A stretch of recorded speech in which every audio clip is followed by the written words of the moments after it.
My name is Joseph Gaughan, and I'm a psychologist. I'm a professor of anthropology and of global health and social medicine here at Harvard University. I'm the faculty director of the Harvard University Native American Program, or HUNAP, and I'm an enrolled member of the Aanilih-Gros Tribal Nation, Fort Belknap, Montana. I welcome you tonight to our notable circle of Native American scholars. This event is jointly sponsored by the Harvard University Native American Program, HUNAP, and the Stanford Native American Studies Program and Native American Cultural Center. The occasion for this celebratory event is the 50th anniversary of our respective programs. My colleague, Professor Teresa LaFromboise, who I've known for a long time and who's a mentor out at Stanford, can tell you more in a moment about the Stanford programs, but allow me to say a few words here about HUNAP. Harvard University is governed in part by the Charter of 1650, which commits our institution to, quote, the education of the English and Indian youth of this country, unquote. For 50 years, HUNAP and its precursors have assisted and supported American Indian, Alaska Native, and other Indigenous people who arrive on our campus to pursue their education, including the 240-odd students who identify as Native American and Indigenous and who study at Harvard today.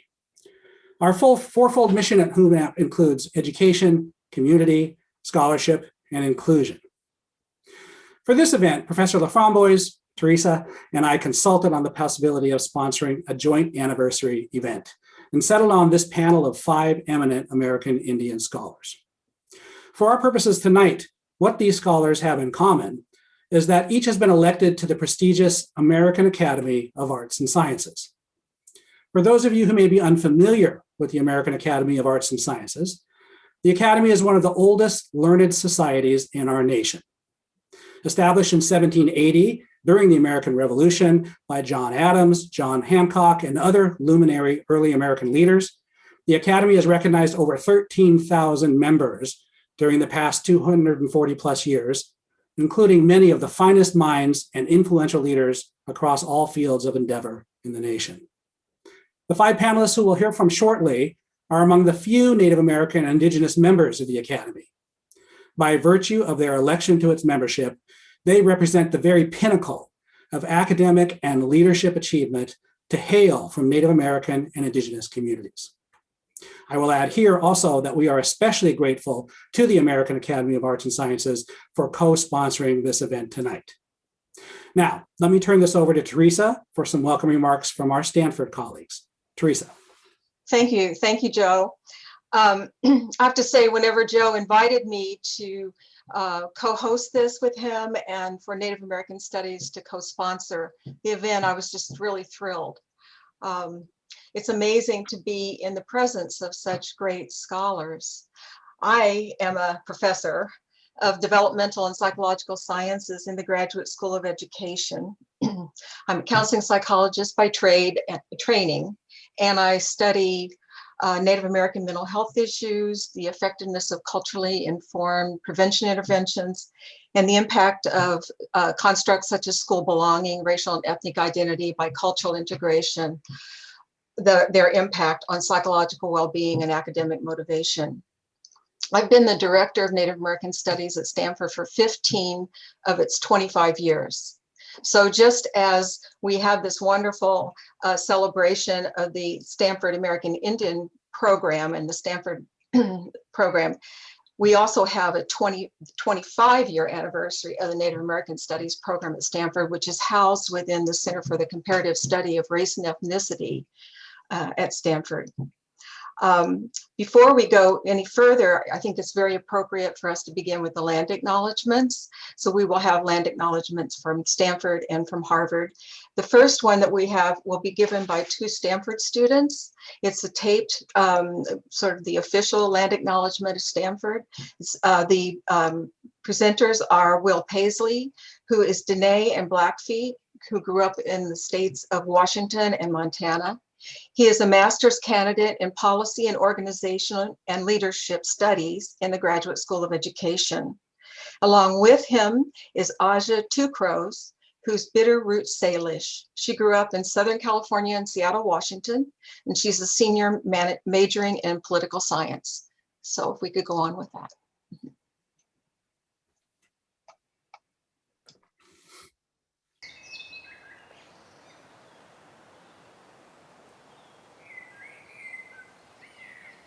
Stanford sits on the territory of Huichin, the ancestral and unceded lands of the Muwekma Ohlone tribe, who are the successors of the historic and sovereign Verona Band of Alameda County. This land was, and continues to be, of great importance to Native people. We recognize that every member of the community has benefited and continues to benefit from the use and occupation of this land. Consistent with our values of community and diversity, we have a responsibility to acknowledge and make visible the university's relationship to Native people.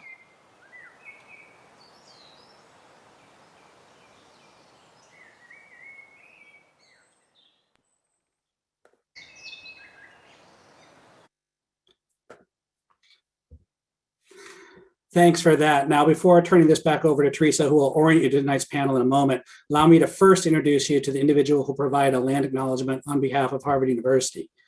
Anna Kate Cannon is a citizen of the Choctaw Nation of Oklahoma, and she grew up on Caddo land in East Texas. She's a senior at Harvard College studying history and literature and is one of the co-presidents of Natives at Harvard College. Anna Kate? Alito, hello. Thank you, Professor Gaughan, for that introduction. And I'm honored that HUNAP has entrusted me with the responsibility of giving our land acknowledgement for tonight. Harvard University is situated on the homelands of the Massachusetts people, land that has long served as a place of gathering, exchange, and diplomacy for many nations. As our friends from Stanford have said, everyone at Harvard has benefited from the continued occupation of this land, and we must acknowledge our indebtedness to our Massachusetts relatives.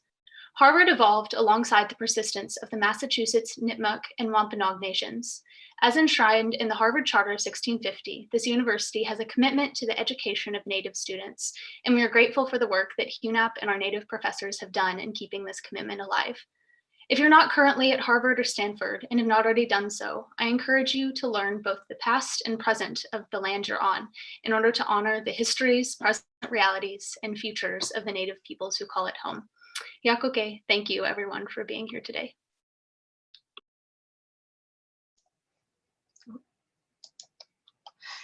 Thank you, Anna Kate.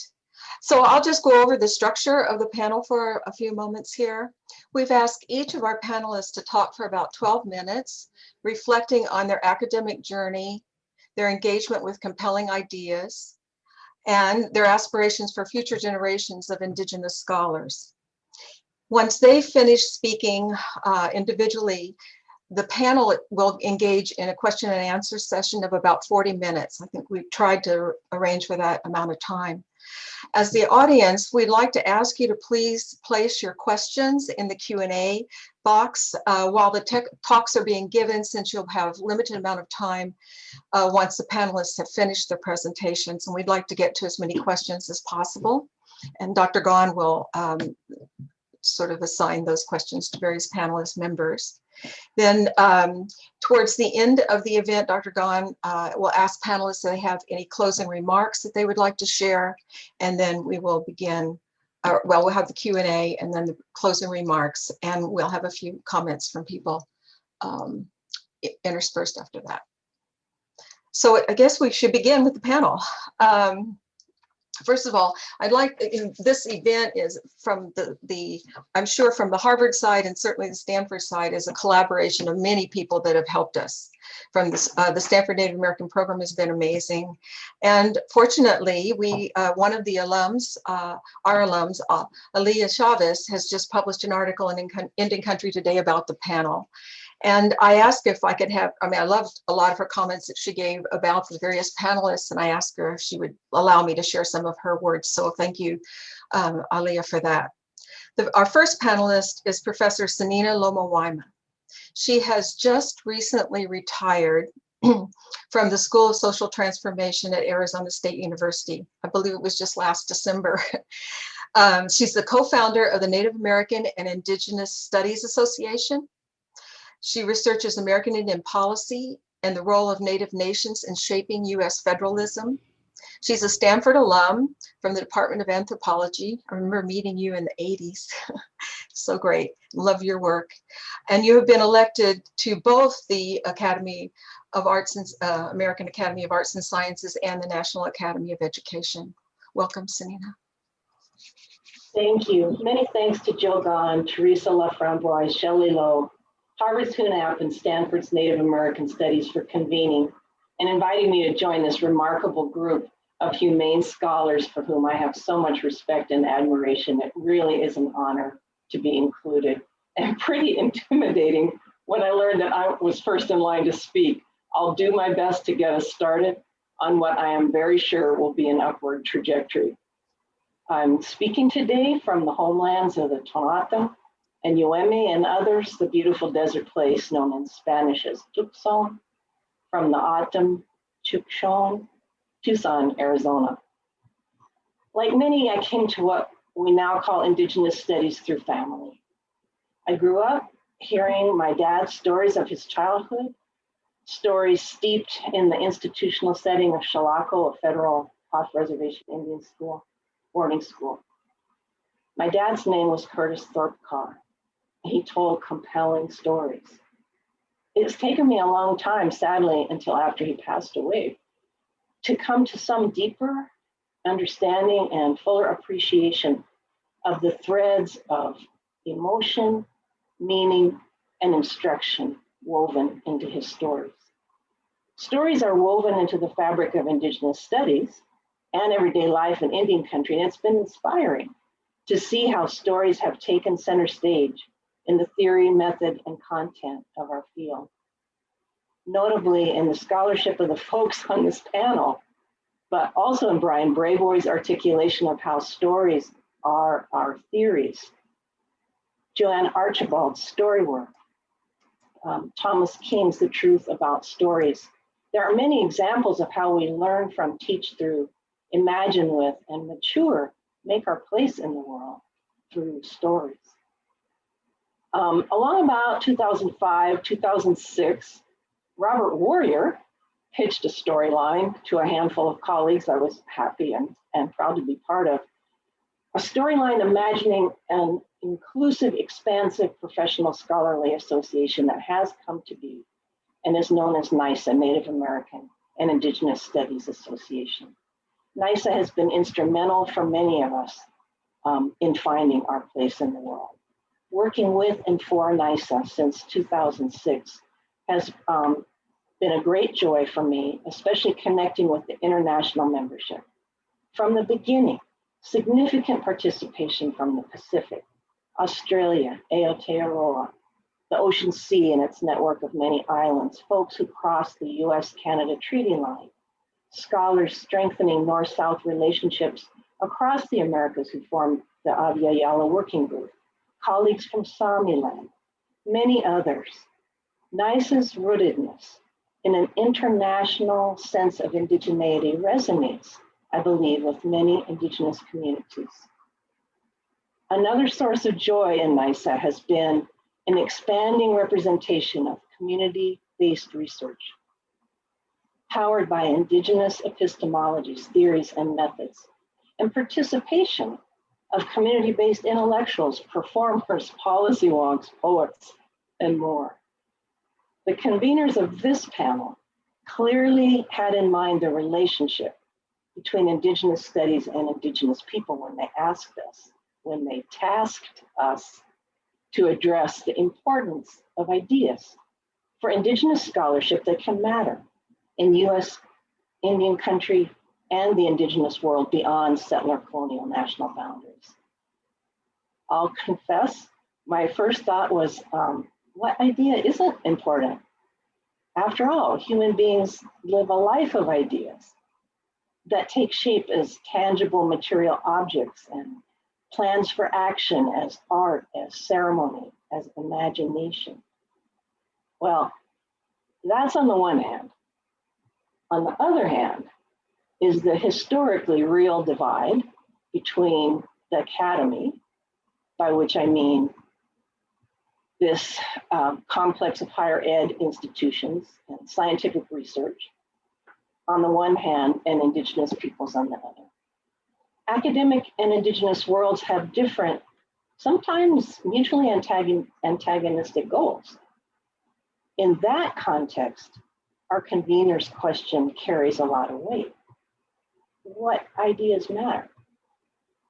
I have no easy answer, but I'll offer a few thoughts on how the boundary between the academy and Indigenous worlds might actually be pretty porous, and some thoughts on why Indigenous worlds probably shouldn't expect too much from the academy.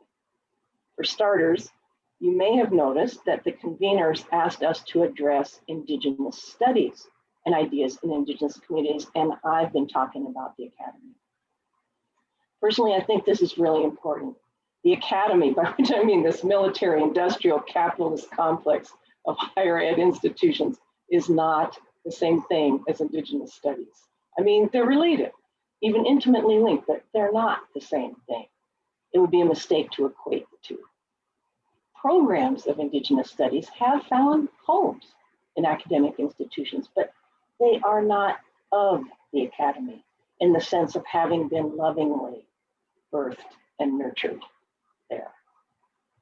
Indigenous studies scholars have often been marginalized outsiders too, dedicated activists, sometimes anarchists within, frustrated but hopeful transformers of academic institutions.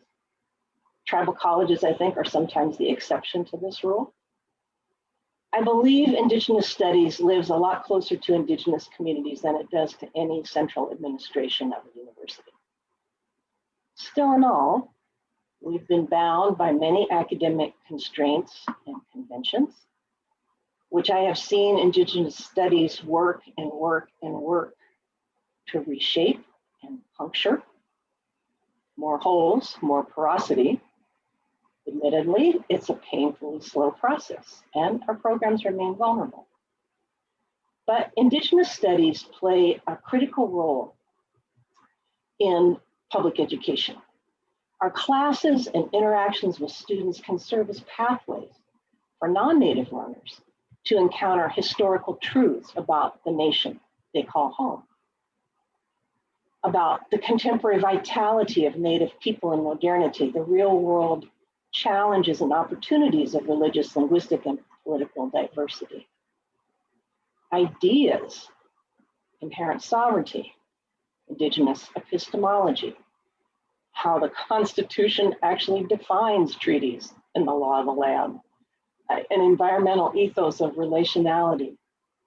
Ideas percolate through our classes, filled with future teachers, physicians, social workers, state legislators, resource managers, lawyers, voters, and ideas impact Native nations through them, we hope, positively. I believe that Indigenous studies cannot live and thrive solely in the academy. If ideas that are meaningful to us have no hold in Indigenous worlds, and the reverse is true, then the health and well-being of Indigenous studies and Indigenous worlds and the individual people whose lives cross that alleged divide are all threatened. So, what stories do we tell together? Indigenous studies encompasses a dizzying range of communities, and it's maybe a dangerously slippery slope to overestimate our commonalities. What do we have in common? The question puts me in mind of debates early in my career. I'm talking like late 1970s, early 1980s, over whether American Indian studies was or could be a coherent discipline. To tell the truth, I thought that debate was about nothing. Impressed as I was at the time by the lack of any particular coherence that I could see in the so-called disciplines, anthropology, political science, history. But I believed then, and I believe now, there is a coherent core to our work, a coherent core of linked principles and behaviors. 1, we work hard. 2, our work is guided by values, differently named, but relationality, respect, reciprocity, generosity. And 3, along the way, we look after one another. Looking after one another is key. Understanding that one another includes many beings and forms of life, not just humans. And that's probably nothing new to who I imagine our audience to be today. And I just have to say, it's so strange not to be able to see you all and make eye contact with you, but in any case, that was probably not new, but just a reminder of how important it is for us to look after one another, to share one another's stories when appropriate and with permission, to spread the word and reach larger audiences. Sadly, though, the practice of looking after one another has periodically been, somehow twisted to a destructively negative expression of getting after one another, pursuing a punitive critique of ancestry, identity, and family mustered in a witch hunt for wannabes, identity fraudsters, and pretend Indians. Hey, identity fraud is serious. For both Indigenous studies and Indigenous nations, fraudsters do no harm. And yet, we need to remember that indiscriminate malicious attacks generate collateral damage. They elevate no one. They harm the innocent, and they poison the field. So let's look after one another. And let's look after Indigenous studies and peoples and nations. We would do well to follow Paul Chatt-Smith's advice in his book, Everything You Know About Indians is Wrong. And I always smile when I hear that title. Paul directed us to look to the ground beneath our feet. Native or non-native, look to the ground beneath your feet or the oceans beneath your sails. See your ancestors, yourself, and those who come after. How do we look after one another? Look to the ground and waters beneath your feet and consider the question, what does it mean that my nation, my country, is built 100% on Indigenous lands and waters? Look to the ground and waters beneath you and realize it always comes down to territory. It always comes down to lands and waters. Ideas and our stories spring from the soil and spring from the waves to give us life. And for that, we should be grateful. And now I think I pass the baton to Phil Deloria.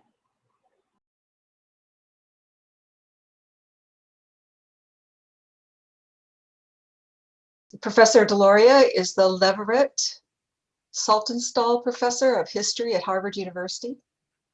His written works include Playing Indian and Indians in Unexpected Places. He's currently a trustee of the Smithsonian Museum of the American Indian, where he chairs the Repatriation Committee. Thank you, Phil. Thank you, Teresa, and thank everybody for being here. I'm coming to you tonight from the homelands of Odawa people in northern Michigan. I want to do a particular shout out to our colleagues at Stanford and to my colleagues at Harvard in the HUNAP program and to the Harvard Project on American Indian Economic Development and the Honoring Nations program, who have given Harvard a presence in Indian country for 30 some years and 50 in the case of HUNAP. I first met Tsianina Lomawaima when I was a graduate student, and she was a young assistant professor, and I was completely blown away by her at that time, and I still am. Tsianina, what you just said was so beautiful and so brilliant, and it's quite hard to think about following, frankly. So thinking about my academic journey, such as it is, I tried to identify a couple of factors, and I came up with 4 that seemed to make sense. The first thing is that I have never fixed on any one thing. I've always tried to be open to new ideas and new disciplines. I think this is the sign of an open mind. I also think it's part of a kind of an Indigenous worldview, as well. I started out as a music person, and I wasn't good enough as a music person. It taught me certain lessons about humility, which I have carried with me to this day. I passed through a journalism program and worked as a video editor. It taught me things about higher education and graduate school, something I had never really thought about. I did a PhD in American Studies, which is the field for those who can't figure out what it is they want to do, and that in fact was me. I went into a history department where I had to learn a discipline, and ended up teaching methods and methodology kinds of classes. I'll say maybe a little bit more about that later. I ended up at the University of Michigan, where I was able to indulge certain kinds of secret passions in things like geology and art. And then at Harvard, I'm chairing the program in history and literature, and I'm doing a number of institutional things. And that would be the second aspect of kind of my academic journey, is that I have always been interested in institutions, how they run, administrative stuff, service committees, all of the boring things that happen, you know, in the Tsianina, what you called that academic industrial complex. It's really easy to demonize institutions, and often appropriately so. But institutions are also people in action, and institutions can be turned to serve the interests and the needs of Indian people and Indigenous people. And I have tried hard to be one of those people. So department chairs and various committees, and I spent 4 very satisfying years as an associate dean at the University of Michigan, trying to create programs and turn things around and help people, basically.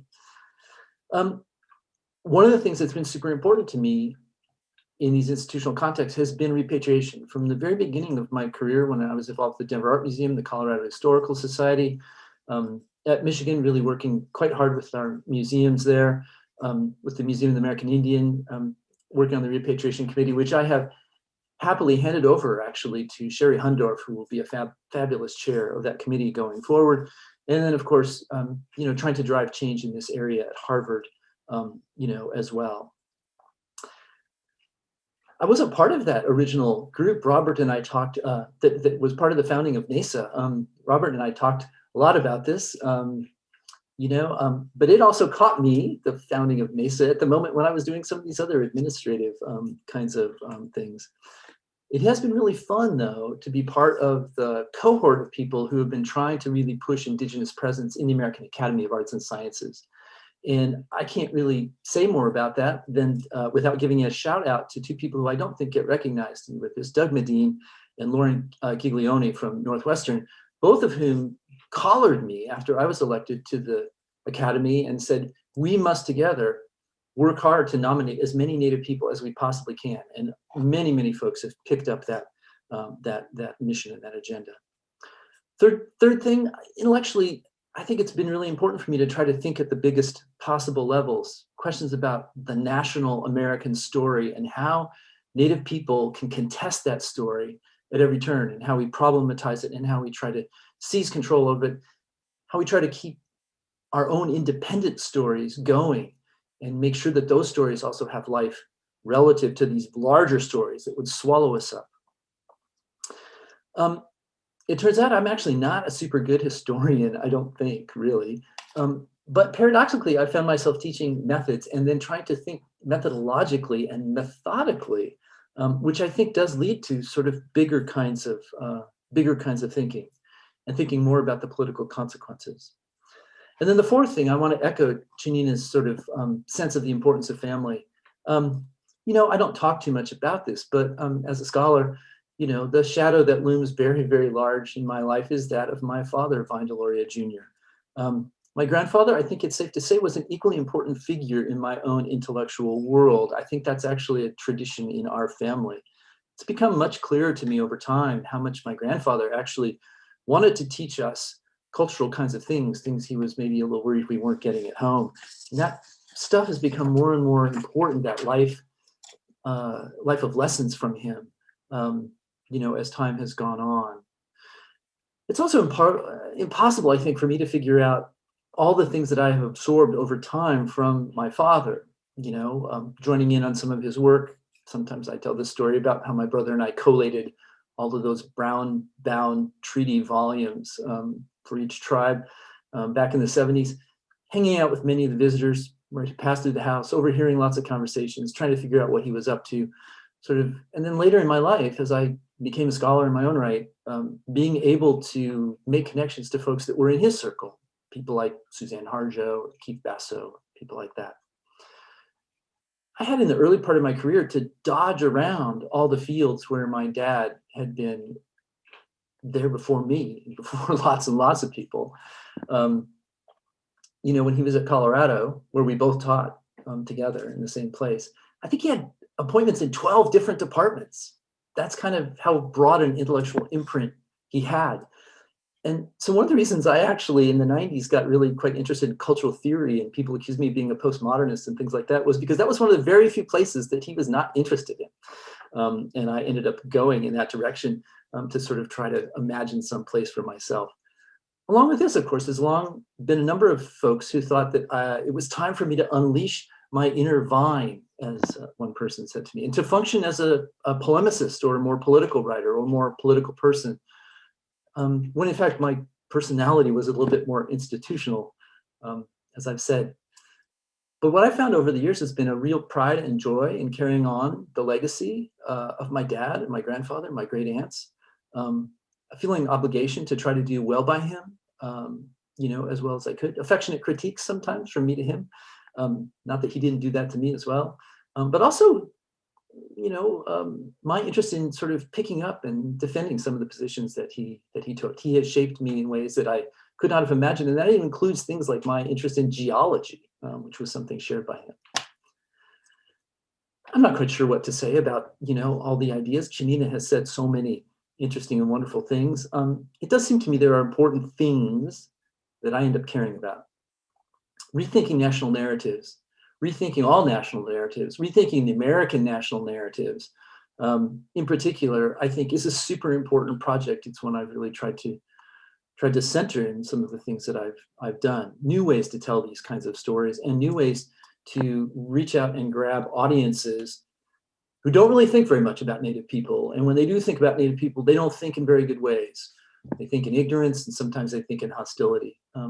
Going back to those stories, the stories that they hear, the stories that they tell is actually, I think, a really important kind of political act, one that unfolds over a longer period of time. It's been really important for me over the last few years to think about the ways that this applies to not just the national narrative, but the deeper narratives of time, to eliminate and erase the kind of boundary that we set around history and prehistory, and to think that there are deep stories of Indigenous people on all lands, and that those stories have not been heard, and they do need to be heard, and they can be heard, and that we need to do everything we can to facilitate that. It's also seemed to me that the categories that we use, as Tsianina pointed out, that we inherit from Western intellectual and epistemological traditions, don't do us any services when we talk about Native people. The categories of science and religion, for example, don't capture the things that Indigenous people know, the things that they have figured out. This is a argumentative legacy, I think, of my father as well, right? When we think about Native people on the land, learning things, running experiments, passing along knowledge thousands and thousands of years old, these are forms of knowledge and practice that have a depth to them that we have not really recognized or begin to plumb, I think. My dad always thought this looked more like physics than religion. There's something interesting there, I think, that we can continue to work through. Some of the conversations that happen in the academy and outside the academy right now, I think are really worth us trying to figure out. There's a tension between settler colonialism as a theory that's been important in our field and slavery studies that I think really requires our attention at the historical level and at the theoretical level. People talking about binaries and triads and Hegelian dialectics and the status of the human. These things are really quite important for us to figure out and to do so in a decent and honorable and collaborative kind of way. At the same time, I think it's also important for us to think hard, as Tsianina also suggested, about the relation between the local and the tribal, right, the community, and the global and the Indigenous, right, the large formations and the bounded, connected, relational sort of formations that happen on the ground. I think these things lead us to imagine what our future might look like. If I'm saying I'm committed to institutions and the academy and working in that space, then I think one of the things we can also say is a commitment to bring many, many more Native people, many more Indigenous people into this place and transforming those institutions in order to make them more hospitable places and in order to allow them to undergo further transformation through the people who are there and who are there doing all of the kind of good work that Native folks are doing within these academies. At the same time, I think it's super important for us to imagine more respect for intellectuals that come out of our communities, more respect for intellectuals on the ground. We can't talk that much about the American Academy because the nomination process for this year is going on, but I think it is fair to say, and I actually ask, one of the people that Suzanne Harjo and I nominated this year was Hank Adams, one of the most important vernacular intellectuals, community intellectuals, I think that we've seen in Indian country in the last 50 years. We lost Hank Adams, of course, this year. And so I think those kinds of things are really, really important to us, to honor all kinds of Native thinking and intellectual work across a broad spectrum. For me, of course, thinking about NAGPRA issues, thinking about the return of ancestors, thinking about ways that we turn institutions, we build capacity among Native people in Indian country, this is also really, really important. Looking after one another, as Tsianina said, super important. I think the cool thing and the last thing I take away, from my dad is that he was bullish on Indian country. Last year was the 50th anniversary of Custer Died for Your Sins. I went back and did a quite thorough rereading of it. And what pops off the page in that book is his optimism about Indian people, about tribalism, about these things. He had confidence, in Native people, and that was the core of his being in so many ways. And I think that's the lesson, for thinking about the future, is we can figure this stuff out. He was a little bit cynical sometimes, but he was a cynical optimist. He was a realist, but he never gave up. And I think that's kind of the lesson that I've taken from him and from the scholars I've been surrounded by. I've been fortunate to be surrounded by. And I think that's maybe one of the lessons we might imagine from our conversation tonight. So I will close. Thank you all so much. Thank you, Phil.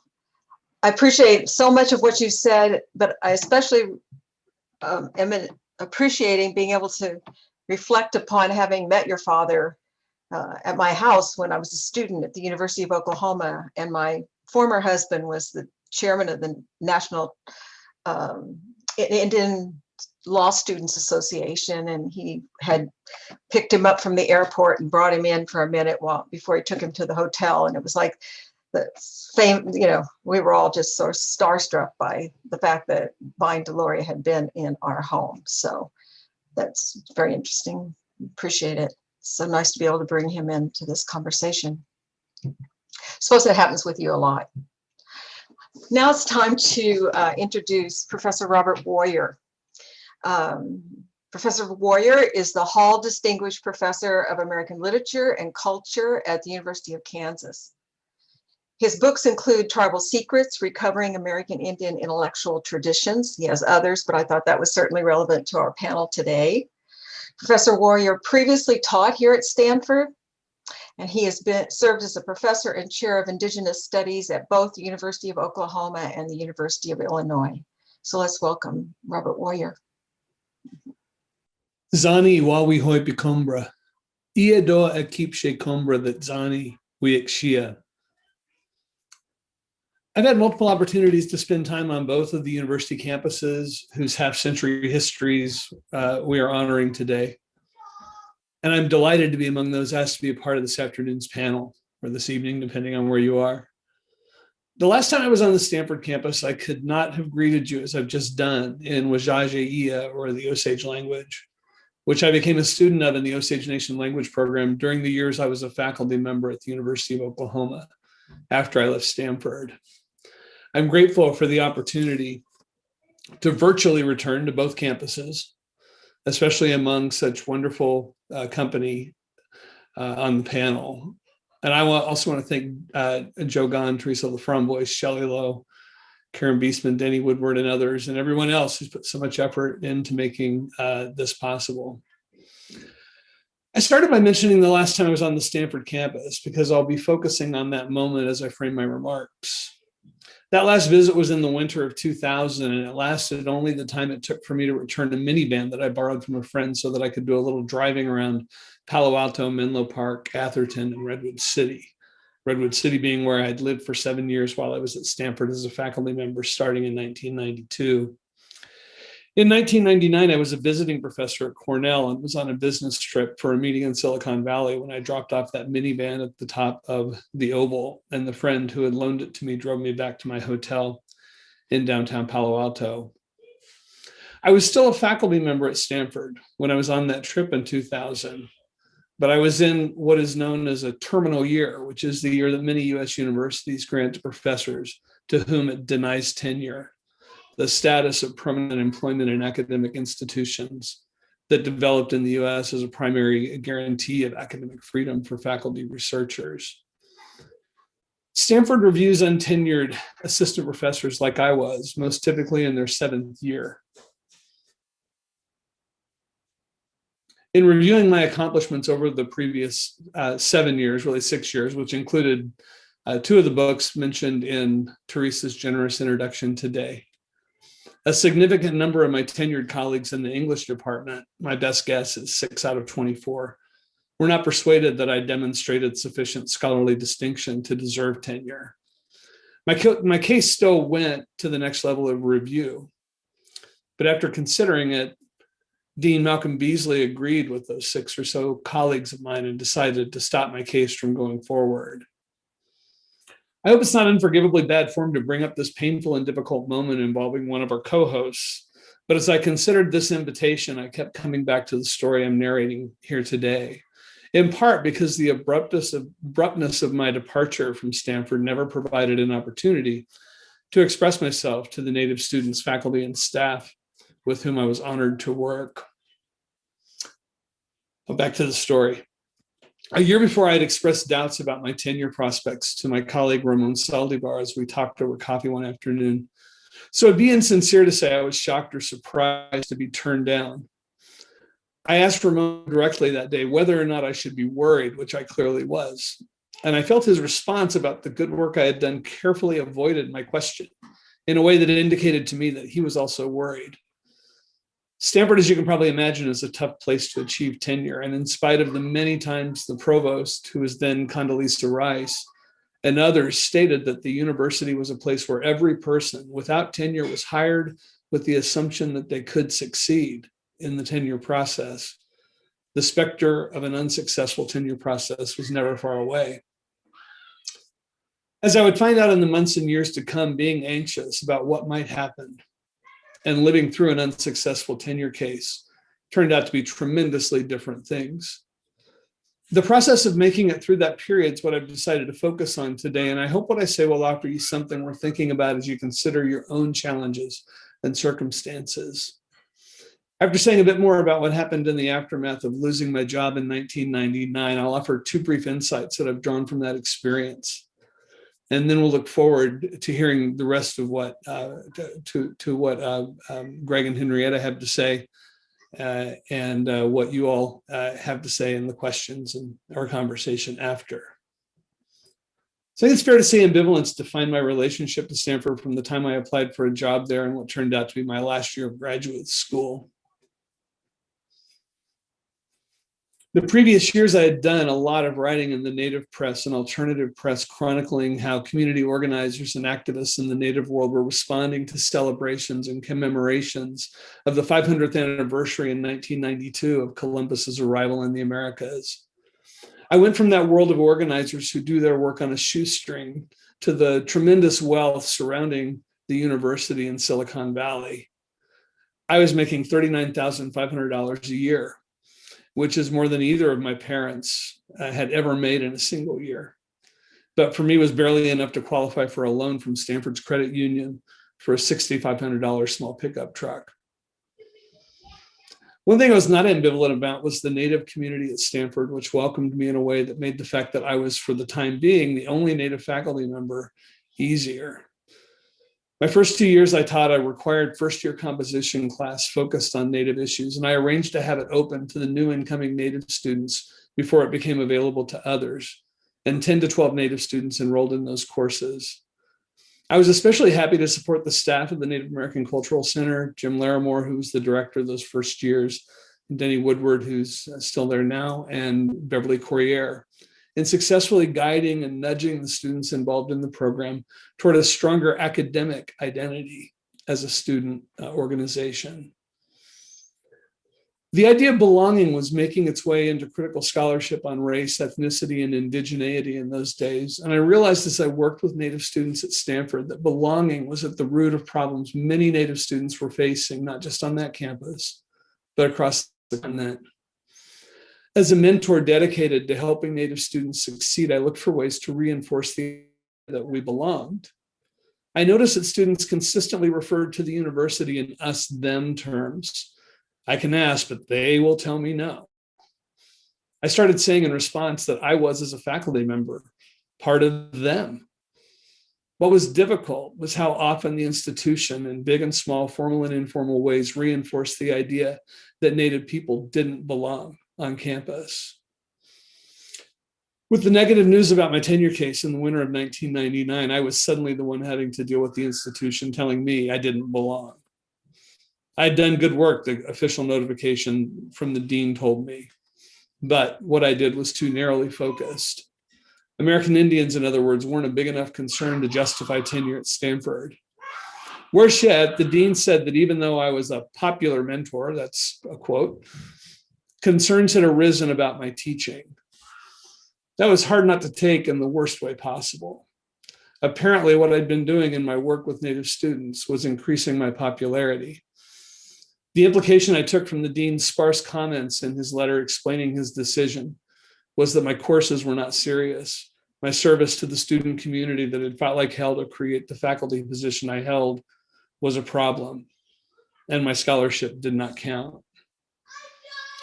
To their great credit, members of the Native community on campus rallied to my aid, as did lots of other people of color on campus and others as well. I was gratified that along with Teresa LaFromboise and Matthew Snett, my two colleagues in Native American Studies, Richard White, who had come to Stanford that same year, stood up for me in meaningful ways. But it was hard. Within a few weeks, I was having to decide whether to accept a one-year visiting professor position at Cornell, which would essentially mean leaving this after spring quarter and most likely not coming back. And that would mean selling a house. Should I file a grievance related to the process by which the dean had reached his decision? An appeal of the decision itself was not allowed, so a grievance was the most I could do. Should I take the university to court, which would require me to retain an attorney and file complaints with the California Department of Fair Employment and Housing and the U.S. Equal Employment Opportunity Commission? Should I join an action the U.S. Department of Labor was bringing against Stanford that included over 40 cases of gender and racial discrimination involving faculty members? These are tough questions in and of themselves, but became even more complex because of the context in which I was asking them. Once lawyers become involved, for instance, you eventually realize that one of the wealthiest and most prestigious academic institutions in the world has an army of attorneys. And your situation, which for you is all consuming, is just one more thing for that army to deal with. Just as daunting is the realization that taking legal action against your soon-to-be former employee creates logistical and conceptual issues for your search for your next job. What, after all, would it look like if people at an institution at which you've applied for a new job find out that you're suing your current employer and filing complaints against them?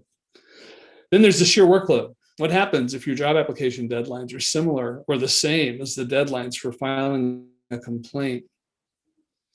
Early on, these questions and considerations really got me down. Keeping track of all the different aspects of the situation was exhausting.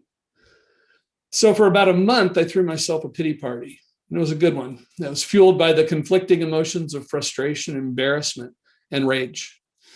And I have to say, I was also disappointed. I had just gotten to the point of mostly resolving my ambivalence about Stanford, and I'd actually decided I wanted to stick around. So I guess it's fair to say I wanted to belong, only to have the institution tell me that I didn't. I still read actual newspapers back then, and in early March, I read news that ended my pity party. Ingrid Wishinuatakalisa, a Menominee woman whom I'd gotten to know over the past several years as I worked with and wrote about Native activism and activists, had been killed in Colombia by guerrilla soldiers of the FARC, the Revolutionary Armed Forces of Colombia. Ingrid, a Native Hawaiian woman and a non-Native activist, had been in the country working with the Uwa people on the building of a school. A FARC commander ordered them captured. A week later, all three were executed. apparently without authorization of higher ranked FARC officers. Ingrid was an incredible person who found joy and passion in fighting for our rights as Indigenous people. She was actively involved in NGOs that advocated for Indigenous rights at the UN and was appointed to the UN Working Group on Indigenous Populations, which laid important groundwork for the UN Declaration on the Rights of Indigenous Peoples, which was ratified, of course, in 2007. What always struck me about Ingrid was how deeply grounded and centered she was within her own home community. As a scholar, I wanted to bring some semblance of that grounding into my research and teaching.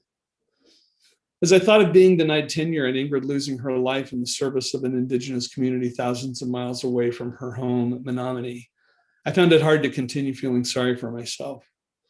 I was still angry, indignant, and exhausted by the plethora of problems I was going to have to solve over the next months and years. But I maintained a different perspective after reading the paper that morning. That, in short, is the first point I want to make today. What worked for me in that moment of failure was to keep in mind the many people in the many places in the Indigenous world who were struggling against greater odds than I was, that our histories are ones in which people fought like hell while looking into an abyss that to them had no discernible end. Our successes, our failures, and our stumbles along the way as Indigenous scholars are connected to the lives and experiences of others. Something Phil wrote in an essay about his grandfather around that time struck me then as ringing similarly true for Indigenous scholars. Writing of his grandfather's success as a college football player, Phil discusses Louis Tsianina, the Hopi runner who won 2 silver medals at the 1912 Olympics in Stockholm.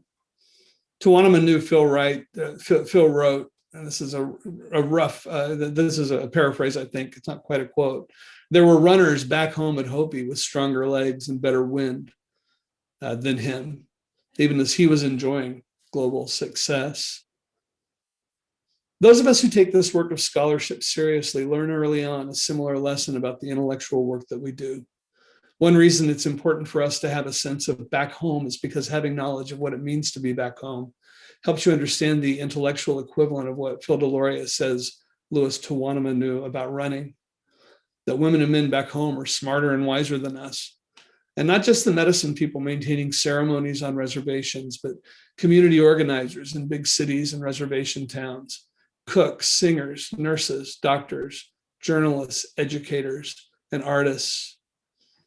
I've learned from being around people like that we as Indigenous peoples come from histories and traditions that are often quite demanding of those who seek to work within them, and that our persistence has often required rigorous work and tremendously high standards.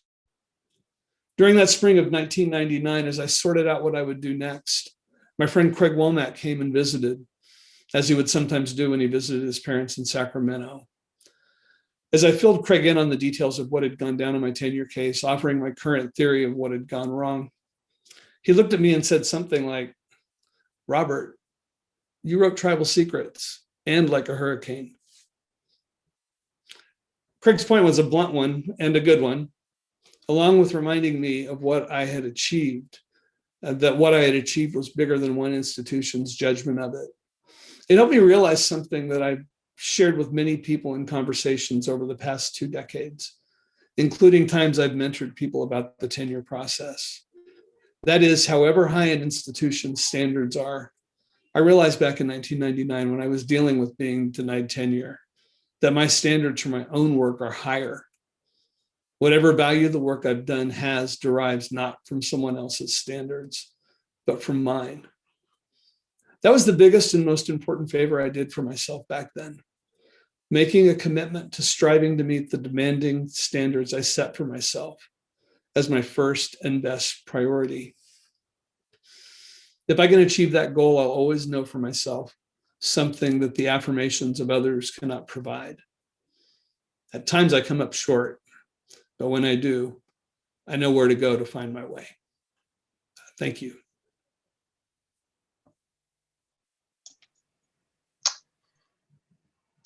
What do I say after that? So, Robert, I'm so thankful that you shared that with us. I think it's incredible for students in the audience and people that are pre-tenure and that are facing, what they will be going, what they have in front of them in terms of trying to achieve tenure. And I think the message that you are the person that sets the standards for yourself, and that you've done such incredible work and that you believe, you have, and you believe in yourself. And many of us have been very saddened by the fact that all this happened to you. And that's why I appreciate the fact that you shared this with us. Maybe it's a way for us to help out some of us heal as well. So thank you. Next is Greg Sarris. Okay. Greg is the tribal chairman of the Graton Rancheria, and has been that person for 14 consecutive terms. I don't know that there are too many tribal chairmen that have made 14 consecutive terms. He's an endowed chair in creative writing, Native American studies at Sonoma State University. He's currently serves as a trustee of the Smithsonian Museum of the American Indian. He is currently working on a documentary of Joan Baez. He's a Stanford alum from the Interdisciplinary Program in Modern Thought Literature. And we're just really thankful that you're here, Greg, and looking forward to what you have to say. Thank you. Thank you, Teresa. It's kind of, as with Robert, I have feelings about being back at Stanford. I hear the names, Jim Larimore, Denny Woodward, and Teresa, I remember you, and all you young people out there, both at Stanford and Harvard. I also remember Condoleezza Rice. I had to pull a fast one on her to start the American Indian Summer Bridge program while I was a graduate student in modern thought and literature at Stanford. That program today, I believe 35 years later, is still going. So pull fast ones, everyone. We're here to talk a little bit about our academic journeys, and mine didn't start as I don't think many scholars' journeys do start. I didn't read a book really until I was in 11th grade at junior in high school. And I remember it was The Old Man and the Sea, and I remember feeling sorry for the fish, which are rather inauspicious beginnings for an English professor. And I began studying only because I didn't want to be a busboy or continue to work in the fields or on horse ranches or dairy farms. And I wanted to be, I thought I'd get rich and become a businessman. What happened when I began studying was the biggest shock of my life, and that was being separated from my community, my family and friends. I had to do what I had never done before, and that was sit alone with a light bulb, reading a book that I had a hard time reading, much less understanding. But I persevered. And in the process of wanting to become rich and be a businessman or somehow have some control over my life, I suppose, I was imagined at that age, I fell in love with literature and reading, because reading literature reminded me of what I knew from home and on the streets, which are stories. Stories, never mind that none of the stories that I was reading seemed very much to represent what I knew or my experience or the stories that I heard from others. But nonetheless, I fell in love with literature, and I thought maybe I'd be a teacher and give back to others what certain teachers in high school, my latter years of high school, and first Santa Rosa Junior College gave to me. I went to UCLA then, and I got the idea that I might even be a writer and write some of those stories. And I got into the writing program at Stanford only to be met by professors and others who said, who are these people? I was writing about urban Indians, my people, Coast Miwok, Southern Pomo people that I'd grown up with, many of us mixed bloods.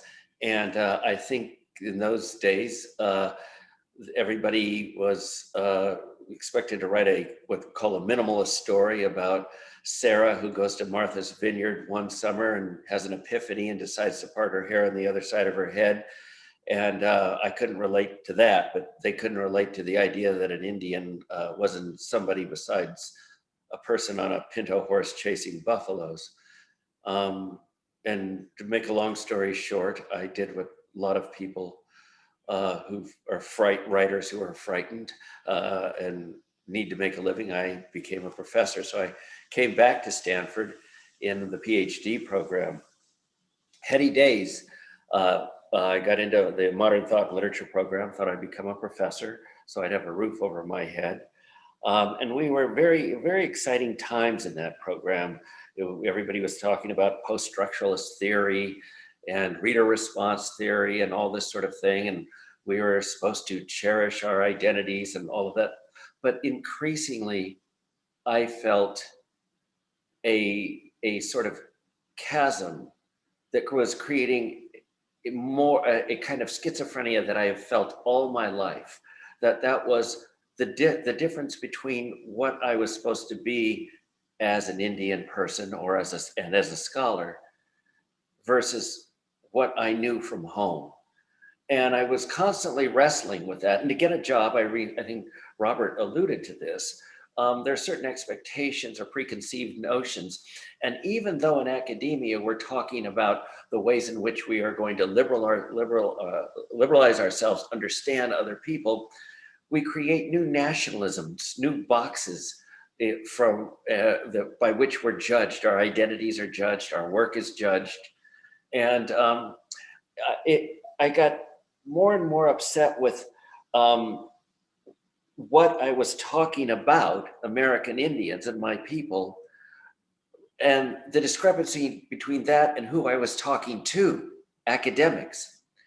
And I come from a community, there are now approximately 1,400, between 1,400 and 1,500 enrolled members in my tribe, the Federated Indians of Graton, Rancheria. And at the time of contact, there were approximately 20,000 of us. And all of us today, the enrolled members, are descended from one of 14 survivors. You can imagine then the consequences of that colonization, that genocide, in terms of poverty, familial dysfunction, and the kinds of things I grew up with. 80% of our young people, like many California Indians, dropping out of high school, then by 9th grade. And I just felt more and more uneasy with who I was and what I was doing, even though I thought I was perpetuating us.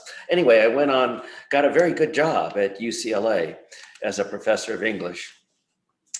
And in my early years, 91, 92, I got a note from elders up here where I'm from, saying our tribe had been illegally terminated. Our reservation, our tribe had been illegally terminated in 1958 with the California Indian Rancheria Termination Act. It was illegal. And the elders enlisted me, to make a long story short, on a struggle to get our recognition back. I worked for 8 years while I was a professor at English, while I was publishing books and making movies. One of my books was being turned into a 3-hour miniseries on HBO. I kept working with my people, and I co-authored a bill finally that I was able to get through Congress. President Clinton signed the bill on December 27th, 2000. And to date, we're the last tribe in the United States of America to be restored by an act of Congress. There's been a few other tribes that have been restored by a determination of the Department of Interior, but we're the last one. And I thought, oh, good, now maybe I've done something for my people. We'll have some money for housing and education and other things. Well, no, it wasn't so easy. And folks began to discuss the C word, not cancer, casino. And then my sort of elitism, I guess, came out, because I thought, oh my God, I don't want to get in that. I'd never even been in a casino. Long story short, I understood, and I talked to the tribal council, and they said, when my non-Indian mother said, you can't leave your father's people now. You've got to really help us, because there's so many good examples of bad examples of corruption and people taking advantage of Indian people. You have this big education. You're supposed to be smart. Yeah, in modern thought and literature, what did I know about shall I say, the real world. I sat with the tribal council and I said, I realized that we were in an area close to the Bay Area where we could have a very lucrative business. I bit the bullet and got involved and stayed chairman. I'm actually serving my 15th consecutive term now. I was just reelected. And the terms are 2 years.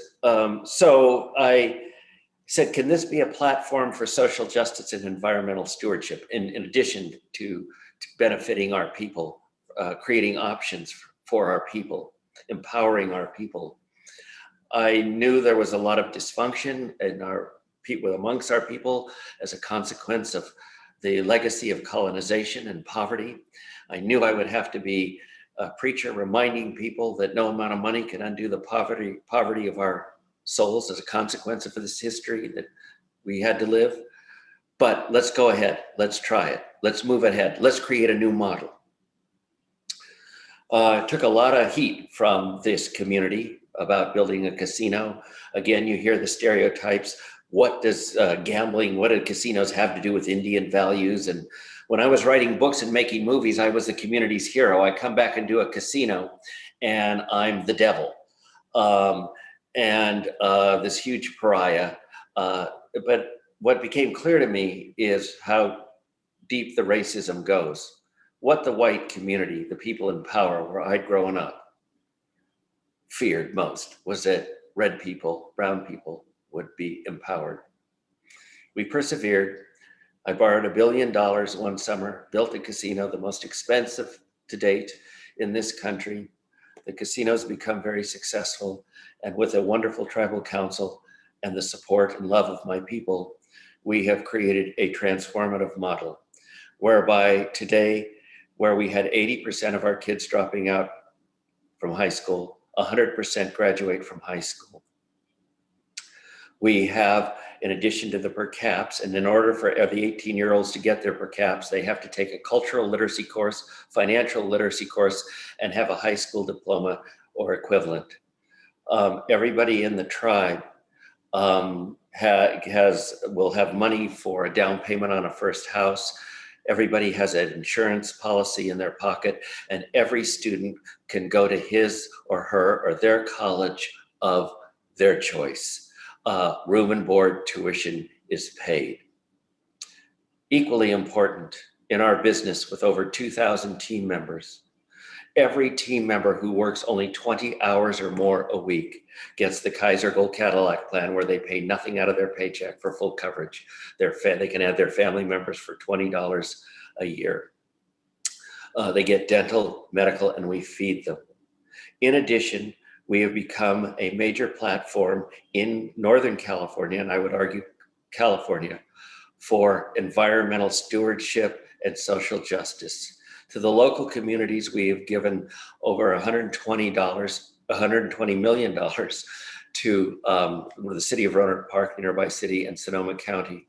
And we have given, just in 7 years, our casino's only been open 7 years, we have donated $35 million to causes associated with environmental stewardship and social justice. We have an organic farming project, and we are partnering with the county parks and now the state parks, and hopefully all the national parks, to create 50-50 co-management agreements on all the open space. So in addition to what we are doing on our own and the property that we own, we are working with municipalities to co-manage open space using indigenous methods to restore the landscape and maintain the landscape. It can be done. I continue to write. In fact, a couple of weeks ago, one of my stories was produced here. I continue to do books. I continue to teach. Right after this webinar here, I have to teach my 150 students on my class on local California Indian history and culture. Young people, I want to say to you, flexibility, I think, will be the most important thing in the future. And the strength and knowledge that we are born with and inherited from our ancestors who went through so much to get us here is what must take us to the future. We go to the university not just to be informed, but we must inform as we go and inform them. After all, they say it's a dialogue and they need two people talking. I had a great aunt, my grandmother's cousin, Essie Parrish, who was the great dreamer here.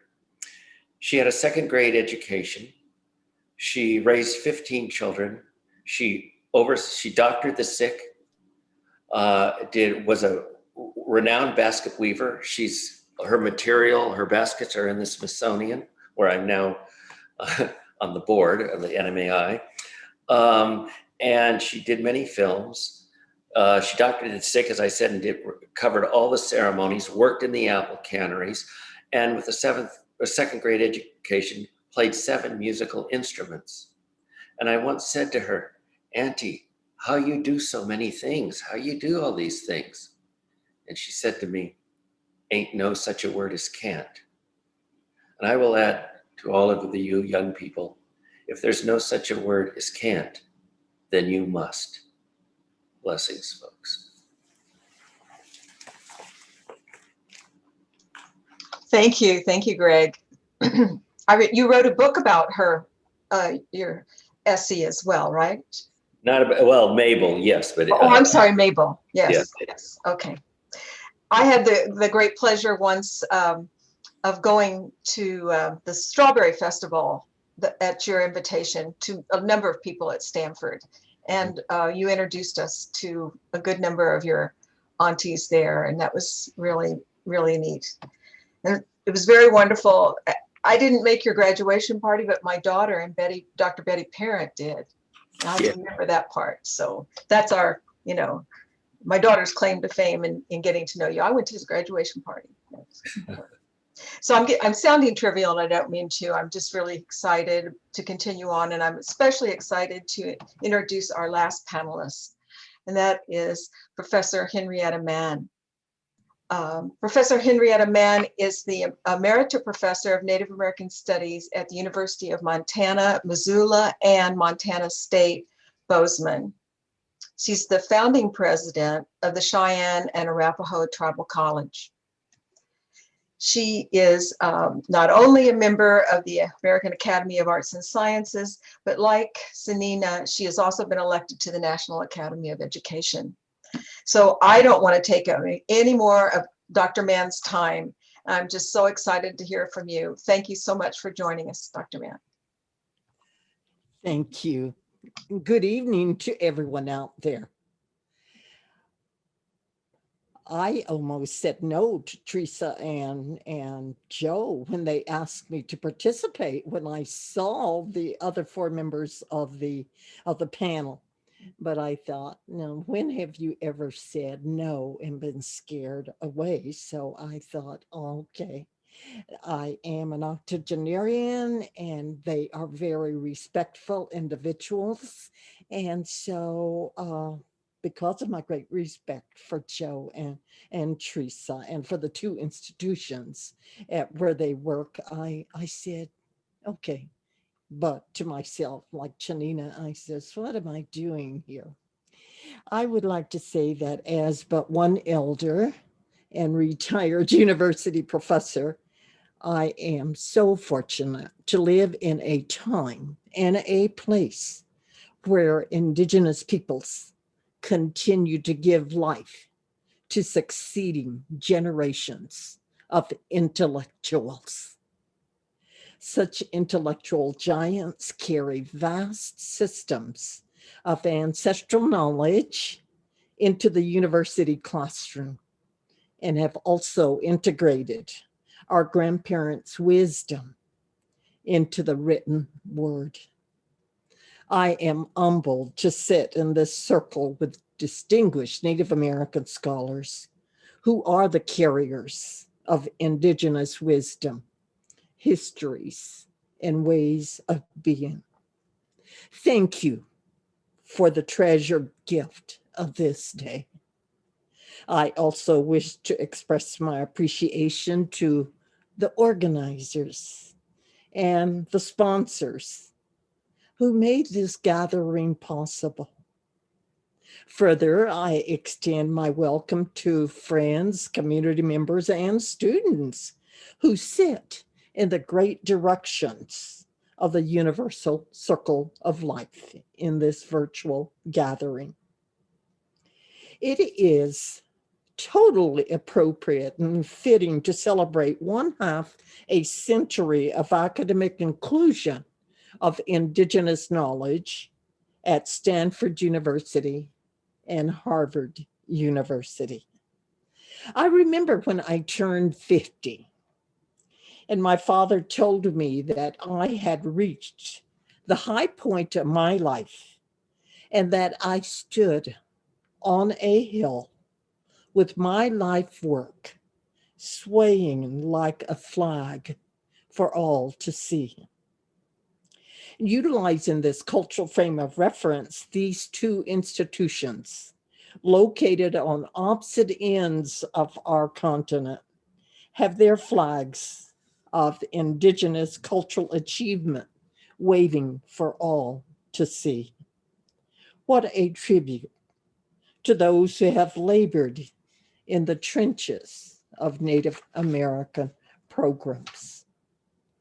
I am pleased that such institutions honor the views and philosophies of Native American Indigenous scholarship. And that scholarship represents countless generations of knowledge that is but a droplet of accumulated wisdom passed down to each generation for as long as our ancestors have walked this land. Our Indigenous lifeways encompass the entire universe and were as varied as the numerous fields of study taught in institutions of higher education. This provides a fertile field in the study of life. I lingered several decades in the university classroom, beginning at the University of California, Berkeley, during the time of the occupation of Alcatraz. It was an exciting time of Native American activism. Native American studies was new to the university at that time, and there were no precedents to look toward in terms of creating new programs of study. I was reminded of the beginning of the Cheyenne creation story when Creator asked, "How shall I make a world and people to live in it? How shall I begin?" So, the work to institute Native American academic visions began, which has been a journey of 50 years thus far. Many of our country's youth have had the unique opportunity to study under those sitting here and engage in studies focused upon Indigenous world views. Programmatic development has been a daunting task, for sure, considering that we represent 574 federally recognized nations. Harvard and Stanford have an obligation to teach about the nation or nations upon whose ancestral lands they are situated, and of the nations located within each of their states, federally recognized or not. I embrace the idea of land acknowledgements and the recognition shown to the Ohlone and the Massachusetts peoples. And coursework must focus upon them as well.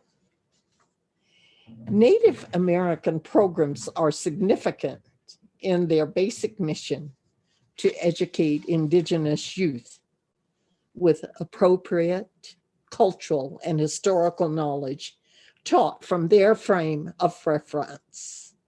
Furthermore, such courses must be taught with truth and integrity. Today's census numbers show that a significant population of Native Americans live in metropolitan cities. We know that. And we know that many, but not all, were moved there under the Bureau of Indian Affairs urban relocation program of the 1950s, which complemented the assimilationist goals of the federal termination policy. These topics should be included in program courses for an understanding of the Native American population shift and continuous erasure of indigenous cultures. Not really a city person, I left the Bay Area and relocated to the University of Montana in Missoula to direct their Indian Studies program, which soon changed its name to Native American Studies. And most of the university students were from the seven Indian reservations in the state of Montana and its 12 Indian nations. In my initial semester, the organizers of the American Indian Movement Trail of Broken Treaties contacted our Native student organization, the Kiayo Indian Club, about providing lodging and meals for the Washington leg of the group coming through Missoula. The students complied, and Russell Means invited them to join the caravan. The students, they could not find any automobiles to rent. And within 3 days, they raised enough money to purchase 3 res cars. We put together an omnibus course of 15 credits for the 17 students who were to each write a journal. They left on October 13th, 1972, were among those that occupied the Bureau of Indian Affairs building and returned around mid-November. Surprisingly, I spent nearly 3 decades at the University of Montana, and during that time, we created a major in Native American Studies. After ascending the academic ranks, I relocated to Montana State University in 2000 to fill the Katz Endowed Chair in Native American Studies. Following my retirement in 2003, Montana State University President Jeffrey Gamble kept me on as his special assistant, a position I held for 12 years. As the president's special assistant, he charged me with 2 primary tasks. The first was to create a council of elders to work with him on implementing Montana's constitutional commitment to Indian education and culture. The council had its inaugural meeting in 2004. It meets twice a year now and consists of 2 representatives from each of the 12 tribal nations. The second task was to institute the process for a Native American student building, slated to be the educational home for Indian students and a place to celebrate culture. American Indian Hall is slated for completion this fall 2021, which current Montana State University President Wadad Cruzado refers to as a promise kept and a dream fulfilled. Indigenous peoples have always emphasized the importance of education and are this land's grandparent generation of education. Over time, we have been educated in federally funded boarding schools on and off the reservations, in mission schools, and by the various states. In 1959, the Kennedy Report concluded that the education of Indian children was a national tragedy and a national challenge, and it called for Indian involvement in their education. Self-determination eventually led to the formation of tribal colleges and universities. In 2003, the Cheyenne and Arapaho people directed its tribal government to establish a college. As a member of the tribe's Education Authority Board, we developed a tribal college, and in 2006, I became its interim president. 2 years later, I was inaugurated as its founding president and served in that capacity until 2015. Eventually, funding issues and tribal land for a permanent campus failed to materialize, which resulted in its closure. The Cheyenne and Arapaho Tribal College had existed for the people. It was their teaching place, wealthy in cultural capital. So navigating a non-Indigenous environment, scholars have helped to maintain traditional knowledge, just as have tribal colleges and universities. And this land's original teachers, our elders. They teach us that we live in a mutually dependent and interrelated universe. Thus, it is natural to maintain connections between the academy and our respective communities. Scholars, with their unique expertise, specialized knowledge, research abilities, and writing competence can benefit First Nations directly.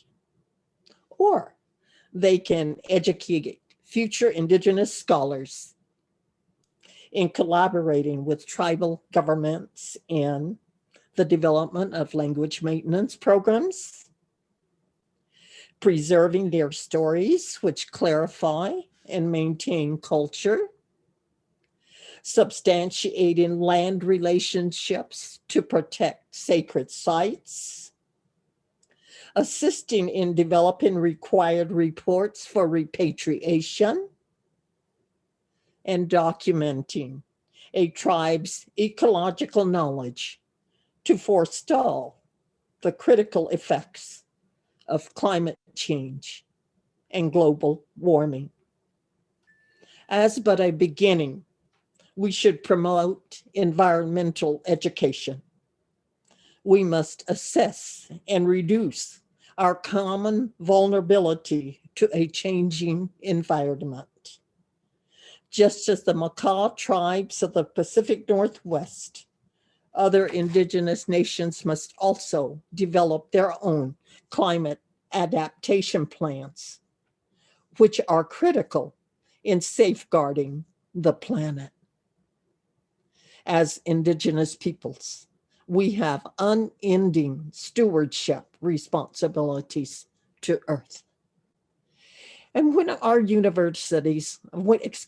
our students leave the university, they should carry more than a degree. They should possess essential leadership skills, understand contemporary Native American Indigenous life, be knowledgeable of tribal sovereignty, and be positive and hopeful about their futures. They need to remember in their hearts that they come from great peoples who have an enduring presence on this land. In closing, I wish to express my great admiration and respect to you scholars for your work in the field of Native American Indigenous education and in teaching our students. In them, you hold our future in your hands. Thank you. Wow, thank you so much, Professor Mann. You've given us a lot of encouragement and support and accolades, and hopefully the energy to just keep going for many, many more years and contribute a small portion compared to what you've done in your lifetime. So I think it's time now to turn it over to Joe, and we'll go on with the Q&A. Thank you. Thanks, Teresa. Joe. This was wonderful. Okay. Sounds great. I appreciate it. Thanks. And wow, what an amazing bounty we've had tonight from our eminent panelists. I'll ask you now to please each turn on your videos. You can keep your audio muted if you like, and then maybe turn it on if when you have something to say. But I want to use the time that we have remaining, a little less than a half an hour, to circulate at least a few questions that we've had from audience members to hear your thoughts on them. And don't feel free that you have to answer all of them. If there's something that you feel like you have a burning response to say, please feel free. One theme that came up today, particularly in Professor Warrior's description, but I think it's something we're all familiar with, is the issue of belonging for Native American and Indigenous students in higher education and faculty, et cetera. And I wonder what insights and recommendations some of you might have for increasing or improving Native American and Indigenous belonging in higher education institutions, especially elite higher education institutions like some of the institutions that we're talking about tonight.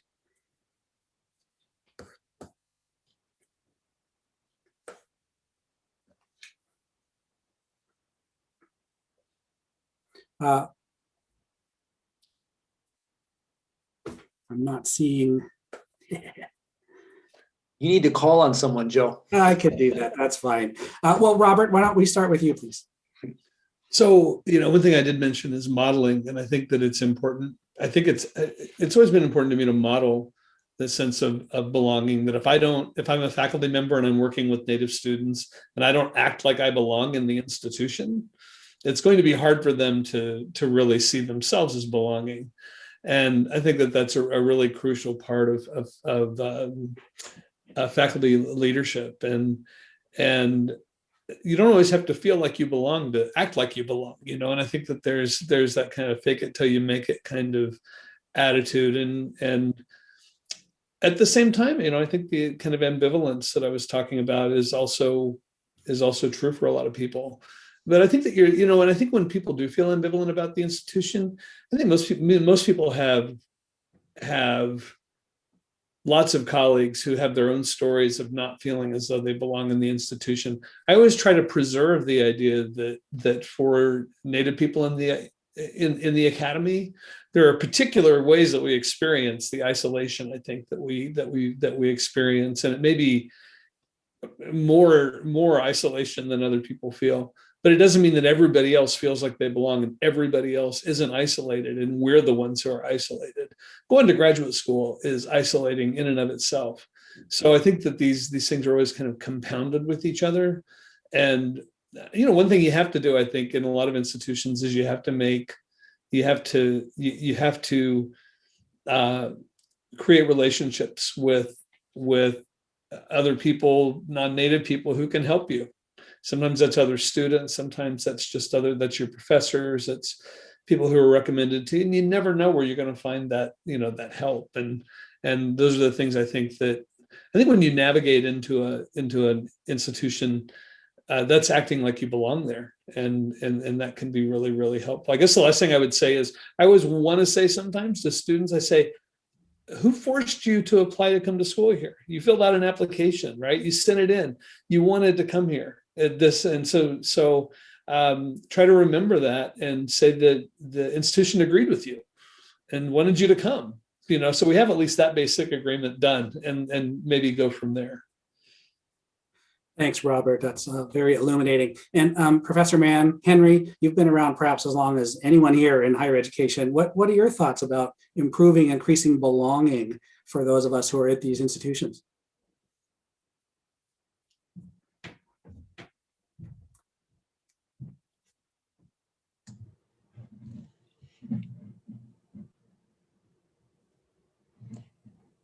Can you hear me now? Yes, we can.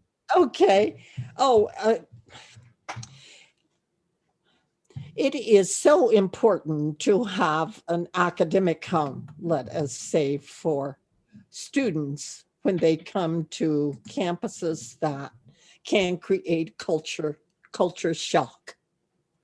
And no matter how small a facility may be, let's say, for example, at Montana State University, currently, there is one large basement room and over 750 students are expected to stay in that room. You couldn't even get them in if you hung them from the ceilings or from the walls. And so it is very important, in my estimation, for institutions of higher education who go out to recruit our students to provide them with some kind of academic reinforcement, in this case, a place that they can call their home away from home, which is so important for students, in my estimation, that, and I'm very pleased that there is a Native American student hall at the University of Montana, and there will be one opening this fall at Montana State University. Students need to have a place where they can gather, where they can create their own sense of community, where they can just be who they are as our land's beloved children. A place that gives them the feeling of being at home and that they belong. And it is very important, at least in my classes, when I remind our students, remember that you were the first students of America. Professors are the first professors of America. Ours were the first schools of America. Our institutions of higher education, like tribal colleges and universities, they were our first institutions. We belong here. You belong in education. Our grandparents have always held so much hope for you in acquiring that knowledge that is going to help build those bridges of understanding between who we are as this land's indigenous population and these new schools that have been founded on our lands that are so appropriately acknowledged by land acknowledgements. So they need to see people, our color, throughout campus, not just in Native American studies. They need to be in every academic discipline across campus. They need to be present in financial aid offices and counseling, wherever. You can tell that I want the best for my grandchildren and their grandchildren after them, because they gave this concept of education to this country. So beautifully put. Thank you. Here's a question for Professor Lomawaima, Tsianina. The question is that a Pat Cruz birch bark basket behind you? It's beautiful. What are good ways to tell stories when people have short attention spans or a limited time context? Be concise. Seriously. I think we all really understand the challenge of short attention spans and the kind of media proliferation and the forms of media that have driven that, are driving that even farther. I think it's a big difference from the setting of at least the few Indigenous communities that I have some tiny depth or some tiny bit of knowledge about. There's an expectation there that the listener comes prepared and the listener's invested and the listener listens. And frankly, that's getting difficult. But I think what you can do is set the hook. Set the hook even in a brief period of time, and then they'll come back. And that's what we could hope for. And the basket, I don't know. It's a gift from Jeannie O'Brien. I don't know who the maker is. I'm embarrassed to say. And Robert has one on his bookcase too. I'll send it to you. Thank you for that. And here's a question for Professor Sarris, Chairman Sarris, Greg. I so much appreciate the work that Dr. Sarris has done to benefit his community. I went back to the reservation where I used to work and live many years ago, and sadly, the socioeconomic conditions are even lower now than then. What can be done to further the role of Native American scholars to hopefully reverse what on many reservations is a trend? Thank you. Yeah, that's a huge question, and one that we're all of us are grappling with, because again, so much of what is unconscious has been shaped by that legacy of colonization. And how do we begin to think about tomorrow? How do we turn that around? Scholars must find ways to go back. You owe it. We are here in many instances have built our careers, particularly those of us who are in history and literature and things like that. We've built our careers on what we've learned and know from our people. And that was one of the issues I had earlier on when I was talking about then taking that knowledge and talking to others in the academy, in the ivory tower about it.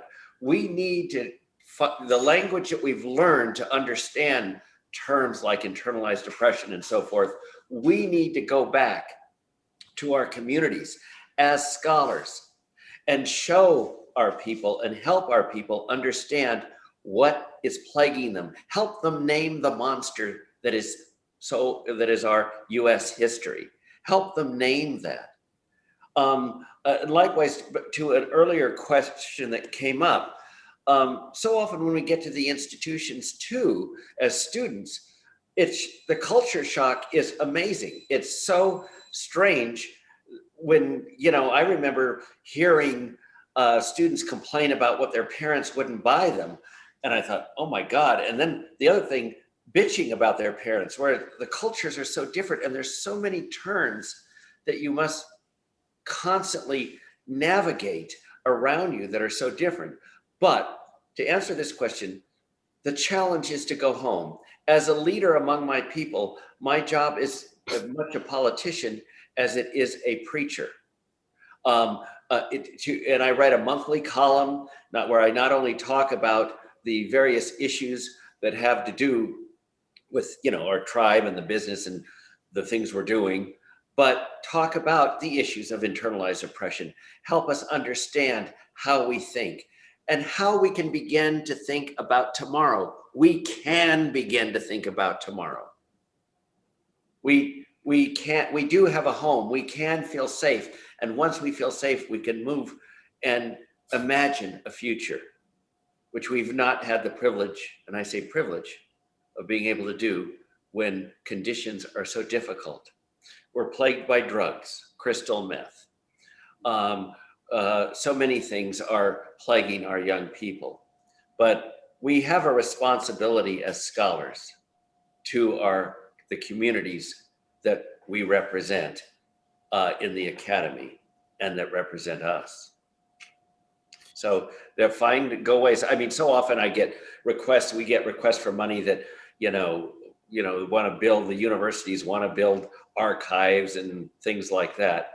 Those things are important, but we also need medicine, business, and law, those kinds of things to come back to our communities, to enhance our communities, to empower our communities, so that history can continue and not just live in a museum.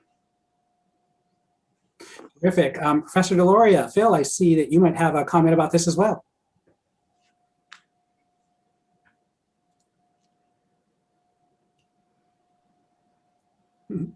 Right. I can't believe after all of these months of Zooming, right, that we continue to make the same mistake. Joe, I was sending you a little message because I noticed there's a number of questions about NAGPRA, and I wanted to send you a message to say that this is a really important thing, and I'm kind of willing to say at least a little bit about it. And the question I was focused on, I think, was, how does it feel to be in institutions that actually have not had a particularly good track record on NAGPRA and which actually have substantial numbers of Native American human remains? And I think the first and fundamental point of this is that it does not feel good to be in that kind of institution. And it is a point of emotional and spiritual damage, and it is a point of action, I would say, and in an important action. And you know, as my wonderful student Anthony Trujillo says, the Peabody Museum at Harvard is the largest dormitory on this entire campus, right? And it is full, right, of Native people. And we have to think of it in those kinds of terms. So the question was sort of like, what do you do, I think, or at least one question was, what do you do? Here's some of the things that I've tried to think about doing. I've been there about 3 years at this point. So I think the first thing is that these things don't actually happen incredibly fast. I do integrate NAGPRA into my classes. In my intro class, we spend a full week on NAGPRA. We actually, my colleagues at the Peabody might think it's not entirely fair, but we sort of set up a whole set of critical dialogues about NAGPRA. And then we invite my colleagues from the Peabody to come and talk to the class, where they are oftentimes besieged by questions. For me, what has happened at Harvard is it's been really important for me to understand the landscape as best I can before moving in and sort of trying to take action. So it took me a little while to sort of figure out things a bit. But then I think, you know, working hard, and Joe, I know you've been also part of this, you know, as well.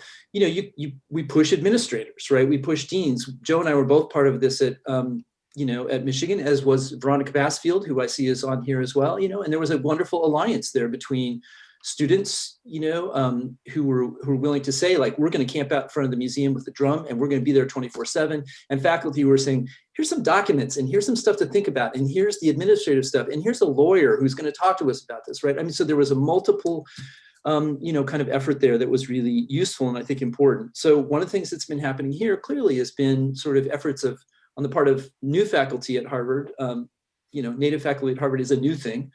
To push the deans on this. And then when the deans respond to you, I think you have to jump in and do the work. So the first part of that work was the constitution of the Faculty Advisory Committee at the Peabody Museum, which was meant to sort of develop policies and to do an overview, have faculty involved with the museum.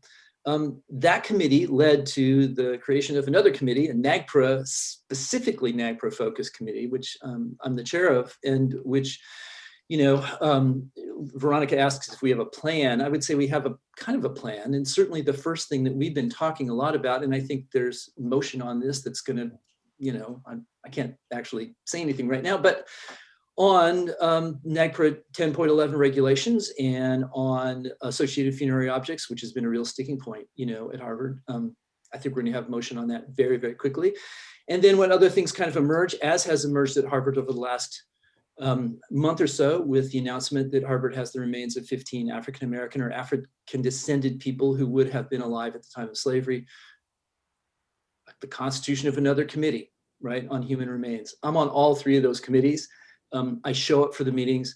You know, I think this is one of the reasons why I'm in the place where I am, right, is to be in that institutional setting and to go through the minutia of it and to push at every possible turn to remind people, right, that this is a spiritual matter, even as it is so often and too easily turned into an administrative matter. It is that as well, right? But it is a spiritual matter that is of grave importance, existential importance, and particularly for our students, you know, on campus. So not easy, but necessary. Thank you for that, Phil, and for all of that labor, which too often is sort of invisible and unrecognized, certainly under-recognized. Thank you for all of that. So we have about 10 minutes left before we need to wind up this event, which means we're all hunger for so much more of your thoughts and reflections on a whole bunch of issues that will come up in the Q&A. We'll have to reserve those for a future time. Maybe we'll find ways to have you each back on individual level or something. We'll work that out. But before we actually formally close out, I wanted to give each of you just a minute or so to hear any final closing reflections that you might have in response to other things you've heard or questions you've seen in the Q&A, or whatever's on your mind at this point by way of concluding reflections, again, just maybe for a minute or so. And I'll start with Greg, because my understanding is that you need to go teach here shortly, right at the top of the hour. So please feel free to start us off, Greg. Well, okay, thank you so much. And that's what I want to say to thank you all for caring, all of the people who are listening. I believe there's over 1,000 people that were signed up. Of the people who organized this meeting, the most important thing we can do is talk and communicate. And as I always say, but a lot of my students are worried about the environmental situation, worried about politics, worried about what's going on the reservation or so forth. And I said, listen, if we're all lemmings going over a cliff, we still have two choices. One is to drop off with the rest as we go, or two, we can scream as we go and say, hey, there's another way. And contexts like this, we're screamers. Everybody, thank you for the opportunity for all of us to talk, to scream, and to particularly the young people, keep screaming. Your elders, your ancestors did so much to get you here. Keep us here for your children and your grandchildren. Thank you for that, Greg. We're so grateful for your comments. And let's go now just to the order in which people first talked. So back to you, Tsianina.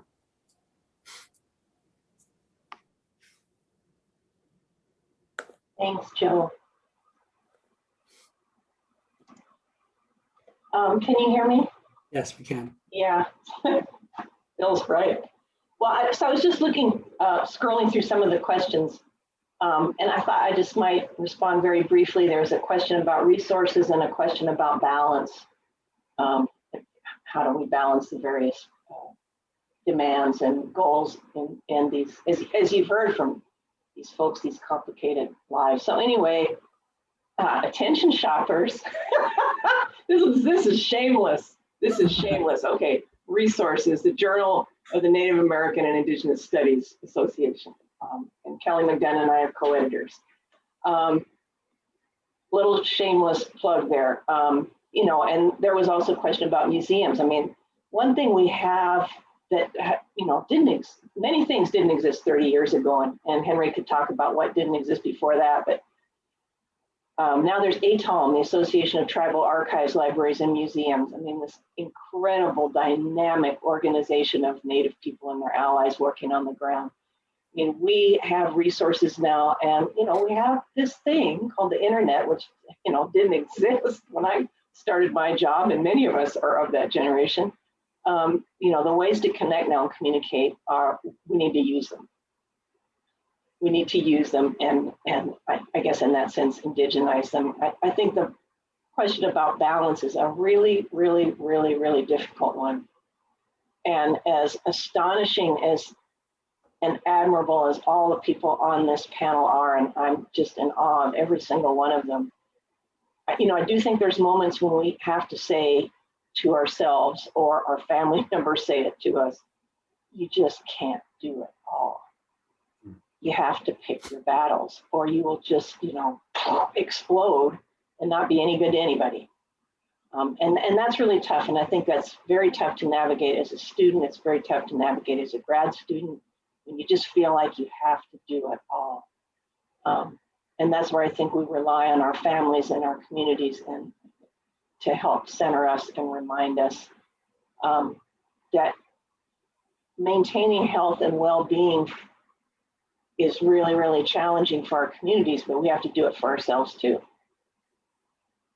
And I'll end there. Thank you, Tsianina, for that. And Phil Deloria, please. Like Tsianina, I've been scrolling through the comments, which are fabulous. These questions, really smart and interesting and actually kind of inspiring, I think. I just thought I would say two things. One is to Michelle Hale, who's asking about renewed emphasis on diversity, inclusion, and Black Lives Matter, and sort of the current moment of thinking about social justice. I think this is absolutely fundamentally critical, that our struggle is part of other struggles, right? It's not a subset of anybody else's struggle, right? But it is connected up with every other struggle.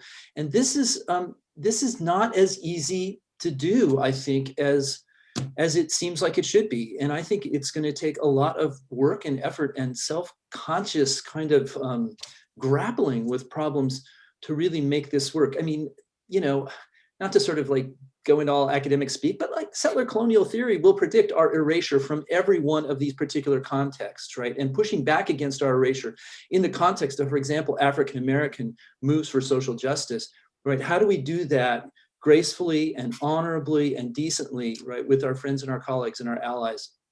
This feels to me like really one of the central kinds of issues and questions. And then I want to do a second shout out to someone who asked about mentoring.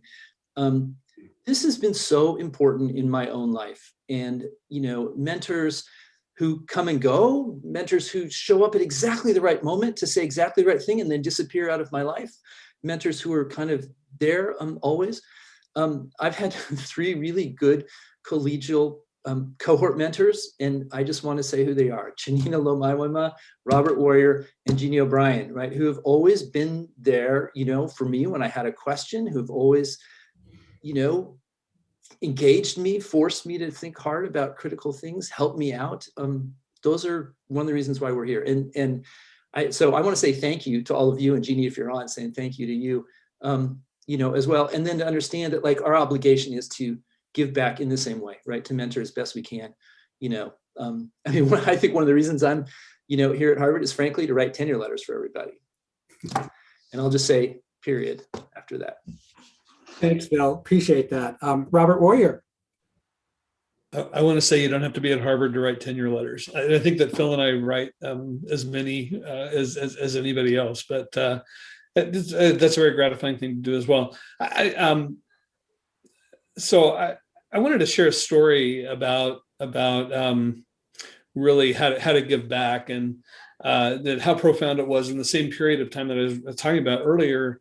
One of those beautiful things I ever heard was at one of these graduation dinners at Stanford, and Wilson Pipestem, who some of you no doubt know, was graduating as the first Osage and first Otoe, Missouri to graduate from Stanford Law School. And at that dinner, his dad, Browning Pipestem, who's just this considerable, amazing person, stood up and sang one of their family songs. And it still moves me to I want to cry right now about it. It was just such a beautiful moment, because that's what Browning did. He did this thing from back home on this campus where I worked, and it was just so powerful.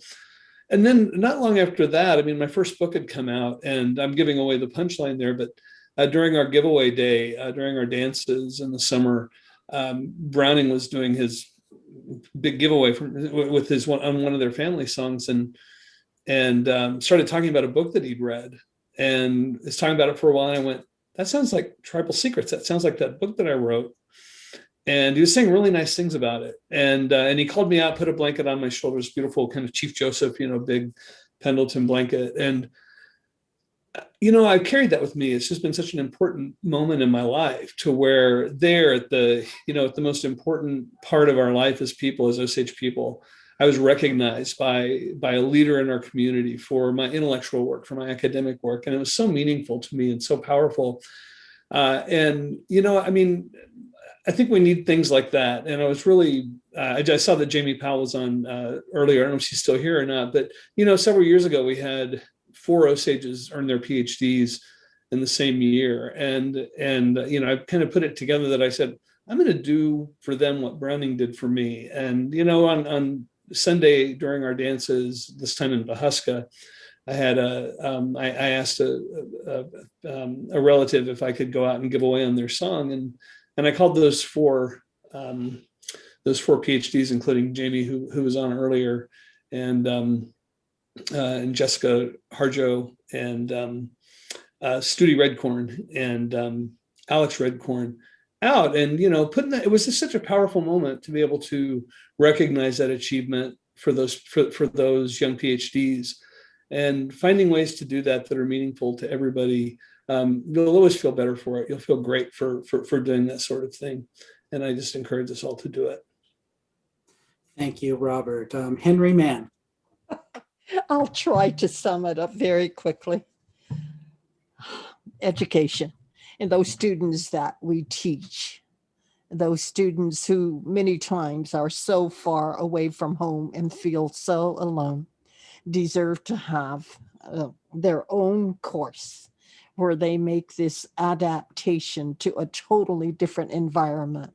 A course that reminds them of how special they are, how resilient they are, how important their cultures and their ways of life are, and that they need to continue to hang on to them, and to remember that the road to the university is a two-way street. It goes in the opposite direction. And I cannot say enough about having scholars in residence programs, elders in residence programs, so that you can bring our ways of life, our traditions, who we are, our own histories to those students who need to have that body of knowledge that they learn, they acquire, they internalize just as much as they learn whatever those courses are in the larger classroom of the university.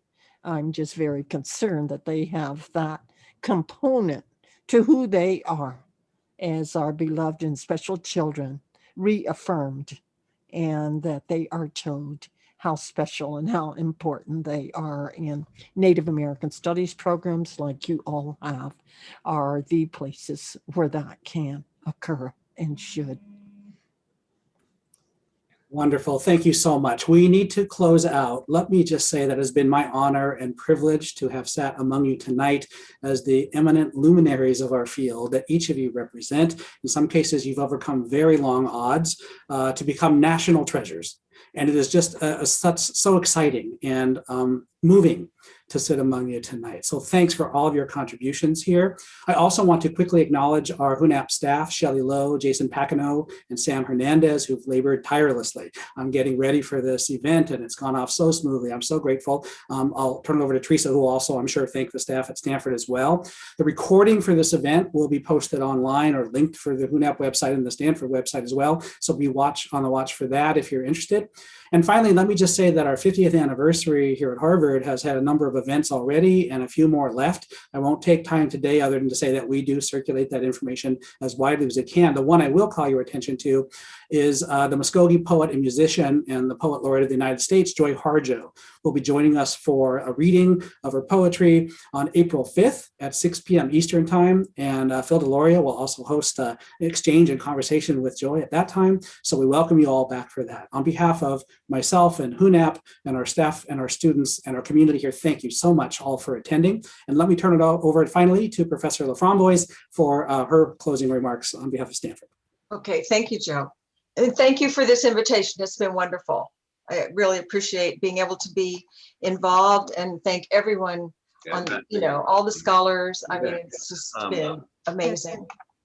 I want to, give thanks to the Native American Culture Center staff and students, and of course the director, Karen Beesman, just as Shelley and Jason and staff at HUNAP had a lot of work to do. So did the people on the Stanford end. It was just amazing, and it was, and it is, I think, what it's turned out to be because of all this work on the part of many people. So thank you again. This is as Joe said, this is the 50th, and I've said, I think before, this is the 50th anniversary of the founding of the Stanford American Indian Organization, but also the 50th anniversary of the Stanford Powwow, which is quite an occasion. We're so thankful to have that. And because of COVID, we haven't been able to have that in person, not last spring. We haven't been able to have, the kind of events that we would like to have to celebrate this anniversary. So we're reimagining, we're imaging the future next year. In spring of 2022, we'll hopefully have an alumni meeting. We're going to do a big event at Frost Amphitheater with the Stanford alums. We're going to have the first annual Indigenous Alumni Summit to commemorate this. And of course, a number, hopefully, of in-person events throughout the year next year. It'll be a year late, but at least we're doing it.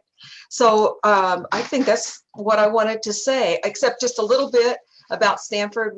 I want to say that to let you know that we do have approximately 300 Indigenous undergraduates. And this is including American Indian, Alaska Native, Native Hawaiian, First Nations, and Pacific Islanders. It's an inclusive group.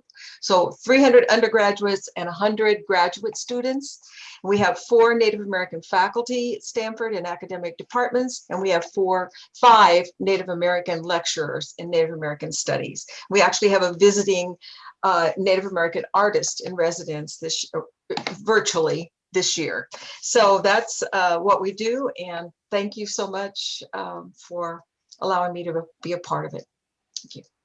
Thank you all. I think we're adjourned. Until next time, so long.